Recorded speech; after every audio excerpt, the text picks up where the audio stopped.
ప్రీజ్లో రండి. ఈరోజు ఉదయకాల సమయంలో మన బైబిల్లో ఉన్న వాక్యాన్ని ఒకసారి పరిశీలించుకుందాము. గలతీయులకు రాసిన 1వ పత్రిక 4వ వచనము. మన తండ్రి అయిన దేవుని చిత్త ప్రకారము క్రీస్తు మనలను ప్రస్తుతపు దుష్టకాలం నుండి విమోచింపవలనని మన పాపముల నిమిత్తము తన్ను తాను అప్పగించుకునెను. Praise the lord. ఎంత గొప్ప వాక్యం అండి. మనల్ని మంచి మార్గంలో నడపడానికి, మనకి భరోసా ఇవ్వడానికి, ధైర్యాన్ని ఇవ్వడానికి ఈ వాక్యం ఎంతగా బలపడుతుందంటే, మన తండ్రి అయిన దేవుని చిత్త ప్రకారము క్రీస్తు ప్రస్తుతపు దుష్టకాలము నుండి, నేటి కాలం ఎలాంటిదంటే దుష్టకాలము, ఎటు చూసిన అన్యాయము, అక్రమము, దౌర్జన్యము, హింస, మారణకాండ, రక్తపాసము, రక్త చరిత్ర కనిపిస్తూ ఉంది కదా ఎటు చూసినా. ఇటువంటి దుష్టకాలము నుండి విమోచింపవలెనని మన పాపముల నిమిత్తము తన్ను తాను అప్పగించుకున్నాను.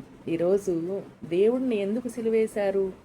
ఈరోజు దేవుణ్ణి సిలువేస్తారు మీకు శుభ శుక్రవారం ఎలా అవుతుంది అని క్రైస్తవుల ముందు ఉన్నటువంటి ఒక $1 మిలియన్ క్వశ్చన్ కదా.